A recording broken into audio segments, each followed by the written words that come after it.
આજનો આ વિડીયો એવા ડાયરાવાળા અને એવા કલાકાર માટે છે કે જે આજના એક વર્ગના યુવાનોને બીજા વર્ગના યુવાનો સાથે લડી અને અંદરો અંદર કપાઈ જાય તેવા ઉગ્રતાવાળા ભાષણો આપે છે. છત્રપતિ શિવાજી મહારાજ કે જેણે શોષિત પીડિત વંચિત વર્ગ માટે કાર્ય કર્યું અને તેને સમાન દરજ્જો આપ્યો, માટે છત્રપતિ શિવાજી જેવા મહારાજને રાજાઓને વંદન છે. અશોક સમ્રાટ કે જેણે કલિંગ યુદ્ધ પછી બુદ્ધિઝમ સ્વીકાર્યું અને આખા એશિયા ખંડમાં ક્ષમતા સમાનતા બંધુતા અને ભાઈચારાની ભાવના ફેલાય તેવા કાર્ય કર્યા. સર સયાજીરાવ ગાયકવાડ કે જેણે શોષિત પીડિત વંચિત વર્ગને સ્કોલરશિપ આપવાનું કામ કર્યું અને દેશની અંદરથી જ્ઞાતિ જાતિના ભેદ દૂર થાય તેના માટેનું કાર્ય કર્યું. તો આવા તમામ રાજાઓને વંદન છે. આ વિડીયો પૂરો જોજો, તમને ઘણા બધા સવાલોથી સંતુષ્ટિપૂર્વક જવાબ મળી જશે.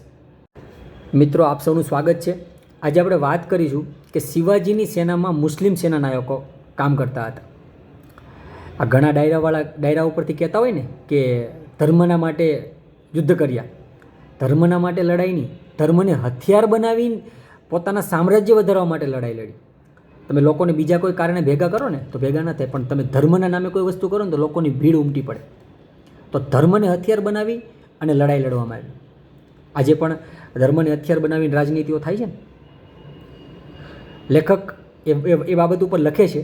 હું તમારી સમક્ષ આ કિતાબ છે શિવાજી કોણ થે, અને તેની એક એક લાઈન તમારી સમક્ષ રાખીશ, અને લાસ્ટમાં બનશે તો હું તમને ફોટા પણ તમારી સમક્ષ રાખીશ કિતાબના. તો ચાલુ કરીએ, લેખક શું કહેવા માગે છે. शिवाजी के मुसलमान सेनानायक. शिवाजी के पास अनेक मुसलमान सेनानायक, मुखिया और नौकर थे और वे उच्च उत्तरदायित्वपूर्ण पदों पर आसीन थे. शिवाजी का तोपखाना प्रमुख एक मुसलमान था. उसका नाम था इब्राहिम खान. तोपखाना यानी फौज का एक महत्वपूर्ण विभाग उसके पास था. तोपे यानी उस युग के सर्वाधिक विकसित हथियार किले के युद्ध में उनका बड़ा महत्वपूर्ण होता था. ऐसे तोपखाने का प्रमुख एक मुसलमान था. હવે તમે મિત્રો વિચારો કે શિવાજીની સેનામાં મુખ્ય તોપખાનાનો એક સેનાનાયક મુસ્લિમ છે, અને જ્યારે શિવાજીનો કોઈ મુસ્લિમ રાજ્ય ઉપર યુદ્ધ થાય, તેની સાથે યુદ્ધ થાય, તો એક મુસ્લિમ સેનાનાયક મુસ્લિમ રાજાઓની ઉપર એ ગોળાબારી કરતા હતા. તો જે લોકો કહે છે ને કે ધર્મ માટેની લડાઈ, તો એક જ મુસ્લિમ વ્યક્તિ તેના મુસ્લિમ ભાઈઓ ઉપર તોપના ગોળા ના બરસાવે. અને ઘણા મુસ્લિમ શાસક હતા કે તેના સેનામાં હિન્દુ લોકો કાર્ય કરતા હતા, અને ઘણા લોકો તેની સાથે મળેલા હતા અને તેની સેનામાં હતા. બરાબર છે. આપણે જોઈએ, લેખક આગળ લખે છે. नौसेना की स्थापना को छत्रपति शिवाजी महाराज की दूरंदेशी का उदाहरण माना जाता है और यह ठीक भी है. कोंकण पट्टी की विस्तृत भूमि समुद्र के समीप थी. इस सारे क्षेत्र की सुरक्षा के लिए नौसेना अपरिहार्य थी.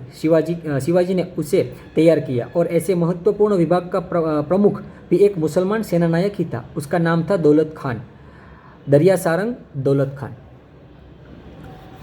शिवाजी के खास अंगरक्षक में और निजी नौकरों में बहुत ही विश्वसनीय मदारी मेहतर शामिल था. सागरे से फरारी के नाटकीय प्रकरण में इस विश्वसनीय मुसलमान साथी ने शिवाजी का साथ क्यों दिया? शिवाजी मुस्लिम विरोधी होते तो शायद ऐसा नहीं होता.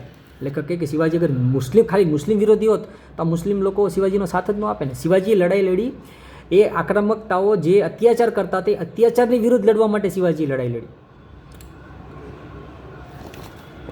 शिवाजी के पास कई मुसलमान चाकर थे.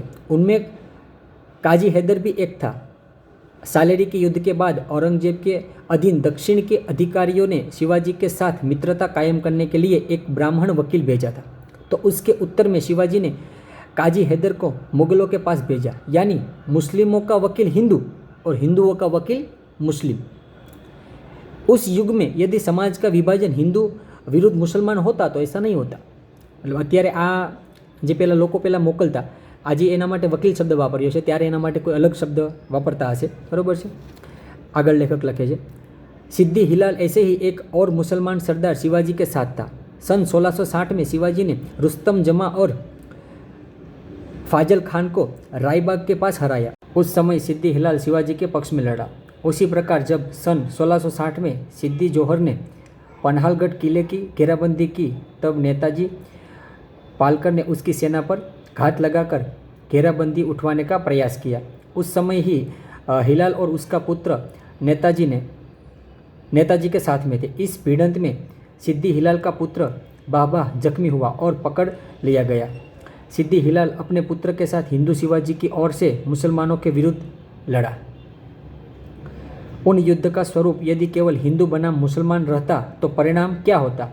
सभासद बखर के पृष्ठ 76 पर शिवाजी के ऐसे ही एक शिलेदार का उल्लेख है। उसका नाम था शामा खान था। रजवाड़े कृत मराठे के इतिहास के स्रोत पुस्तक के खंड 14 पृष्ठ 17 पर नूरखान बेग का उल्लेख शिवाजी का सरनोबत कहकर किया गया है। स्पष्ट है कि ये सरदार अकेले नहीं थे, अपने अधीनस्थ सिपाहियों के साथ वे शिवाजी की सेवा में थे। परंतु इसमें अधिक महत्वपूर्ण एक अन्य प्रामाणिक साक्ष्य है। इससे शिवाजी महाराज की मुस्लिम धर्मानुयायी सिपाहियों के प्रति नीति स्पष्ट होती है। सियासतकार सरदेसाई द्वारा लिखित सामर्थ्यवान शिवाजी पुस्तक में से यह उदाहरण देखिए। सन 1648 के आसपास बीजापुर की फौज के 500-700 पठान सिपाही शिवाजी के पास नौकरी हेतु पहुँचे। तब गोमाजी नाइक पानसंबल ने उन्हें सलाह दी कि जिसे उचित मान शिवाजी ने स्वीकार कर लिया और आगे भी वही नीति कायम रखी। नाइक ने कहा, अपनी प्रसिद्धि सुनकर ये लोग आए हैं, उन्हें निराश होकर वापस भेजना उचित नहीं है। हिंदुओं को ही इकट्ठा करो और औरों से वास्ता नहीं रखो। यदि यह समझ कायम रही तो राज्य प्राप्ति नहीं होगी। जिसे शासन करना हो उसे 18 जातियों चारों वर्ण के लोगों को उनके जाति संप्रदाय के अनुरूप संगठित करना चाहिए। सन 1648 के जबकि सभी शिवाजी के संपूर्ण शासन की स्थापना होनी थी, उपरोक्त उदाहरण से यह स्पष्ट अभिव्यक्त हो जाता है कि उनके शासन कायम रखने की नीति का आधार क्या था। शिवाजी से संबंधित में ग्रांट डफ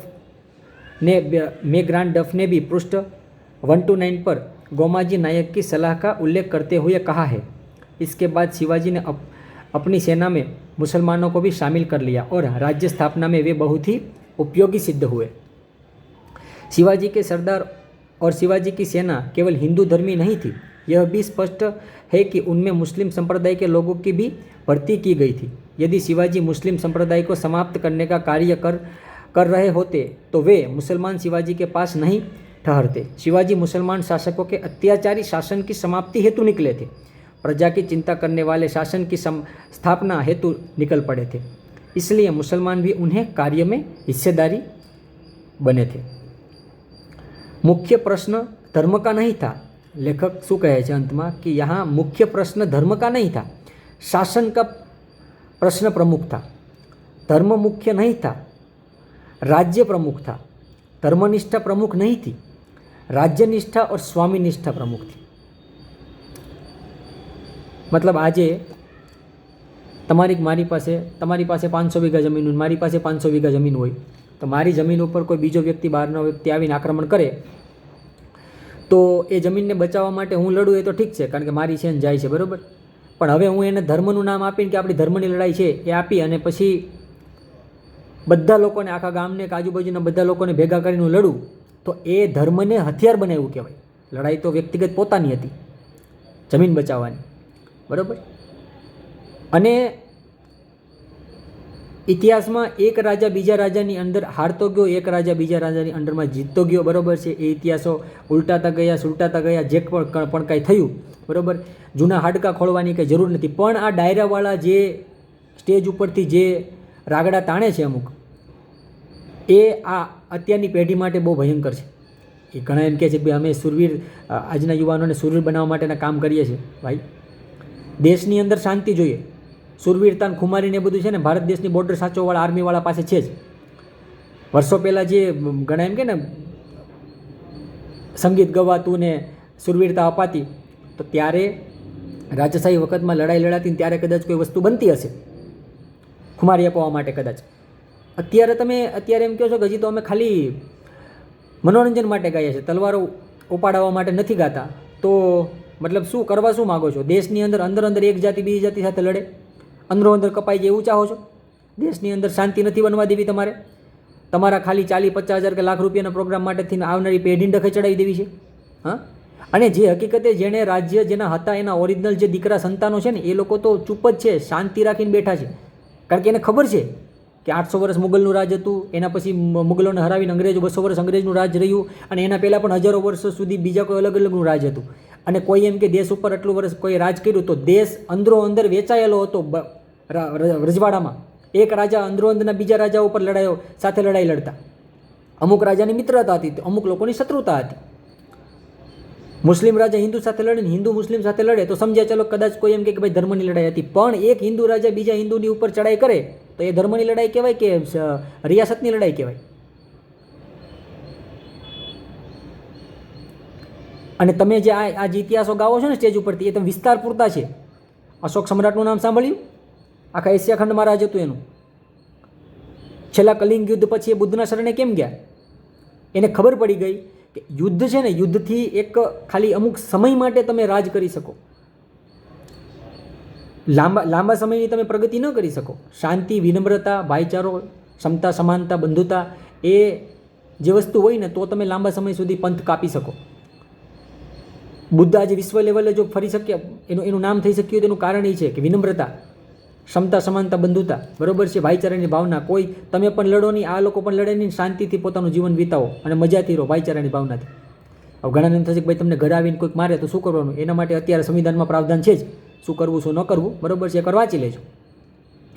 પણ આ તો ખાલી પોતાના સીન સપાટા મારવા માટેથી તમે આવનાર અત્યારની પેઢીને ડખે ચડાવો છો, એ વ્યાજબી નથી. ફલાણાએ આમ કર્યું, ચલો જે રાજાએ જીત મેળવી એના તમે ગુણગાન ગાઓ છો, તો સામે જેટલાની હાર થઈને જેટલાની પથારી ફરી એની પણ ગુણગાન ગાતા હોય, એનું પણ કહેતા હોય તો સારું કહેવું, એટલું નબળું પણ કહેવું નહીં થાય. અને કોઈ વ્યક્તિએ વ્યક્તિગત માથે ન ઓઢવું, અમારા રાજાને કહે છે. ના ના ના ના ના, આ દેશમાં અત્યારે જે જાતિઓમાં જે લોકોને વેચી દીધા ને, અત્યારે જે જાતિના જે બાળકો સંતાનો છે ને, એના પણ પૂર્વજો ક્યાંક ને ક્યાંક રાજા મહારાજાનું એ સંતાન છે. કારણ કે આ દેશમાં જ્યારે જાતિ ને વંશ ને એવું કંઈ નહોતું, ધર્મ ને એવું કંઈ નહોતું ને, બરાબર છે, ત્યારે હજારો વર્ષો પહેલાં કબીલા સમયમાં રાજાશાહી ચાલતી, ત્યારે તો અમુક આ સમાજ એવા શબ્દોનું ઉત્પત્તિ પણ નહોતી થઈ. તો અમુક મૂર્ખાઓએ લોકોને જાતિઓમાં ને સંપ્રદાયમાં વેચી દીધા. નાગકાળ, મૌર્યકાળ, અશોક સમ્રાટ વખતનો જે કંઈ કાળ હતો એ કાળ વિશે આ કલાકારો કહે છે? એ નહીં કહે તો એનો ધંધો ભાંગી જશે. હા. અને જેણે કર્યું, જે રાજાઓએ કર્યું એને વંદન છે યાર, અમુકે જે સાચા ને સારા હતા. પણ કોઈ એક રાજા હોય, એને 4-5 બાયડીઓ હોય, ઘરવાળી હોય, 10-10 ઘરવાળી હોય અને હજારોની સંખ્યામાં રખેલો હોય, તો હવે એને રાજા કહેવાય કે એને શું કહેવું? અને જો કોઈ એમ કહેતા હોય કે એને મહાપુરુષ કહેવાય કે શું કહેવાય? અને જો કોઈ એમ કહેતા હોય કે હા ભાઈ એને મહાપુરુષ કહેવાય, તો હું એમ કહું કે તમારે છે ને તમારી બેન અને દીકરીના જ્યારે લગ્નનો સમય આવે ને ત્યારે તમારે એવો વરરાજો ગોતવો કે જેને ઓલરેડી 10 બાયું ઘરમાં બેઠાડેલી હોય અને 11મી બાઈ તરીકે તમારી બેન અને દીકરીને મોકલો. આ બોલવું યોગ્ય નથી, મને ગમતું પણ નથી, પણ હવે આ લોકોને બીજી તો કઈ ભાષામાં સમજાવવા? અને જાતિનું પાછા એમ કે જાતિ, કોઈ જાતિવાદમાં માનવું ન જોઈએ, પણ હરેક જાતિનું પોતપોતાને ગૌરવ હોવું જોઈએ. પણ જાતિ એટલે શું? પેલો તો પ્રશ્ન એ થાય, જાતિ એટલે શું? આજે મારા વિસ્તારમાં આજે મારું રાજ્ય હોય, તમારા વિસ્તારમાં તમારું રજવાડું હોય, ફલાણાના વિસ્તારમાં બીજાનું રજવાડું હોય, મારે તમારું યુદ્ધ થાય, એમાં તમે હારો ને મારા રજવાડાની જીત થાય, તો તમારું આખું રાજ્ય, જમીન, જાયદાદ ને તમે બધું મારા અંડરમાં આવી જાય. પછી મારી લડાઈ બીજાની સાથે થાય, એમાં માનો કે મારી હાર થાય, તો તમારું મારું રાજ્ય બે રજવાડું પેલા લોકોના અંડરમાં જતું રહે, એનો કબજો થઈ જાય. તો આજે તમે જેને કોઈને કોઈ વ્યક્તિ કોઈ નાની જાતિ કે નીચી જાતિ સમજે, બરોબર, એ તો મૂર્ખતા અને નીચતાપણું કહેવાય કે કોઈ વ્યક્તિ એવું સમજે. એના મા બાપના સંસ્કારની ખોટ કહેવાય કે આવું કોઈ સમજે. તો વર્ષો પહેલાં આજે તમે કોઈને નાના સમજો ને તો એના વડવા પણ ક્યાંક ને ક્યાંક રાજા રહી ગયેલા છે. પણ એક પછી એક જીત થતી ગઈ, હાર થતી ગઈ, જીત થતી ગઈ, હાર થતી ગઈ, એટલે એક પછી એક લોકો એકબીજાના અંડરમાં દબાતા ગયા. અરે હવે તો ભારત આઝાદ થઈ ગયો, હવે સમાનતા હોવી જોઈએ. અને તમારે હજી જૂના હાડકા ખોલવા છે, અને તો પછી એ ખોલવું હોય તો અમે પછી અહીંયા તૈયાર જ છીએ સાચો ઇતિહાસ ખોલવા માટે, ઓન રેકોર્ડ. હવામાં વાતો કરવી જ નથી અને આમાં રાજી જ નથી. જો પણ ત્યાંથી સ્ટેજ ઉપર તે લોકો શાંતિ રાખતા હોય તો આપણે અમુક વસ્તુ કરવા રાજી નથી. કારણ કે જૂની વસ્તુ ખોલવામાં ડખા જ વધશે. તમે ઇતિહાસો ખોલશો ને ડખા જ વધશે. અને કોઈ એમ કે એટલા બધા શૂરવીર હતા તો 800 વર્ષ પહેલાં લોકોએ કેમ રાજ કર્યું? 200 વર્ષ અંગ્રેજોએ કેમ રાજ કર્યું? ઘણા એમ કે એકલા કાફી છે કેમ કર્યું? લડ્યા છે સામે, જે લડ્યા એને વંદન છે યાર, ના ક્યાં છે? પણ સાચા દ્રષ્ટિકોણ અનુસાર, ખાલી પોતાના સ્વાર્થ માટે લડ્યા એવા નહીં. અને આ ઘણા એમ કે 800 વર્ષ મુગલોએ રાજ કર્યું, તમે હજી એના રાગડા તાણો છો કે અમારી માથે આમ કર્યું તેમ કર્યું ઢીકડું કર્યું. હજારો વર્ષોથી એક જાતિએ બીજી જાતિઓની વર્ષોથી શોષણ કર્યું, એનો કોઈ હિસાબ છે? આઝાદી પછીના સમયમાં પણ જ્યારે રોડ ઉપરથી નીકળે તો ચપ્પલ હાથમાં લઈ લેવા પડતા. તમારા વડવાઓ અને બાપદાદાને કોકને પૂછજો.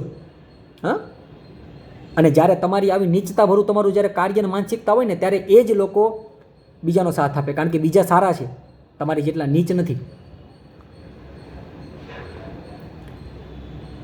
અને આમાં ઘણાને ઉડતા તીર પકડવાની બહુ શોખ છે. કોઈ વ્યક્તિગત માથે ન અડવું, અહીંયા આખા ભારત દેશની વાત થાય છે. અને અત્યારે ભારત દેશ છે, હજારો વર્ષો પહેલાં તો ભારત દેશની સીમા કેટલી હતી શું નથી એ તમે લોકો વાંચી લેજો. અને ખાસ અભણ ડાયરાવાળાને સાંભળવા કરતાં આજના યુવાનોનું ખાસ કહીશ કે ભણેલ ગણેલ કોઈ સારા આઈએસ ઓફિસરો હોય, કોઈ સારા ભાષા વૈજ્ઞાનિકો હોય, આઈપીએસ ઓફિસરો હોય, એવા જીપીએસસી યુપીએસસી લેવલના જેનો માઇન્ડસેટ છે એવા લોકોને સાંભળો, જે તટસ્થ છે, એકતરફી નથી. એટલે આજે અમુક સમાજ જોડે કોઈ લોકો આભડછેટ રાખતા હોય તો એ સમાજ જોડે બીજા ધર્મના લોકો આભડછેટ રાખવા નથી આવતા. શીખ ધર્મના કે ઈસાઈ ધર્મના લોકો, બૌદ્ધ ધર્મના લોકો, ધર્મના લોકો, એ લોકો આભડછેટ રાખવા નથી. હિન્દુ ધર્મના એક સમાજના લોકો બીજા સમાજની સાથે આભડછેટ રાખે છે. અરે હદ છે.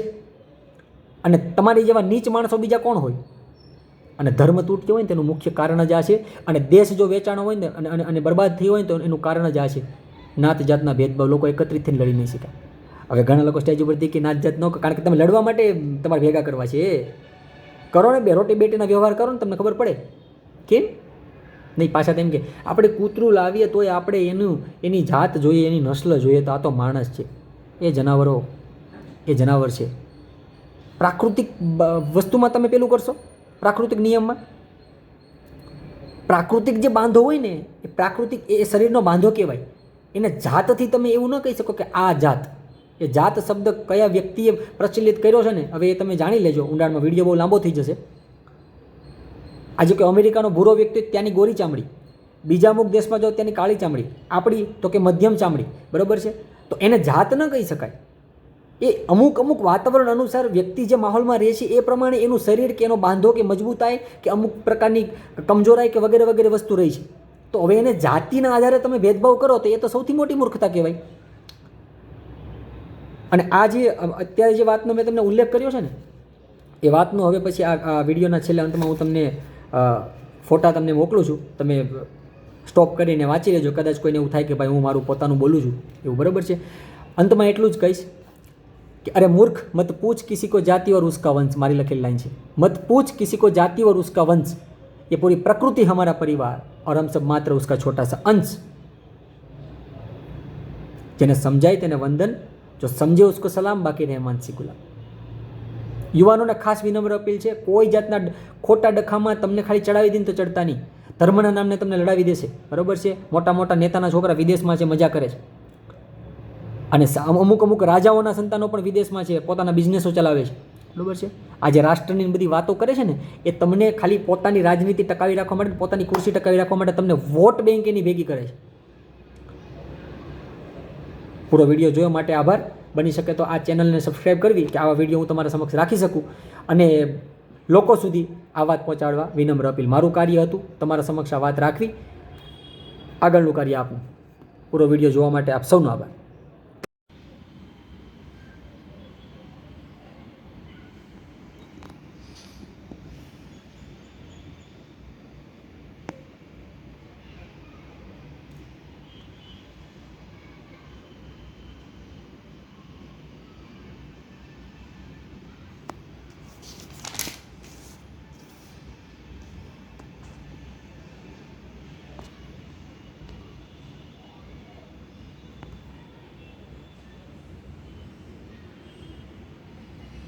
નીચે આની પછીનો બીજો ટોપિક છે મુસલમાન સેના શાસકો કે હિન્દુ સેના નાયક. મતલબ મુસ્લિમ જે રાજાઓ હતા એના અંદર જે સેનામાં હિન્દુ જે લોકો કામ કરતા તેના વિશેનો ટોપિક છે.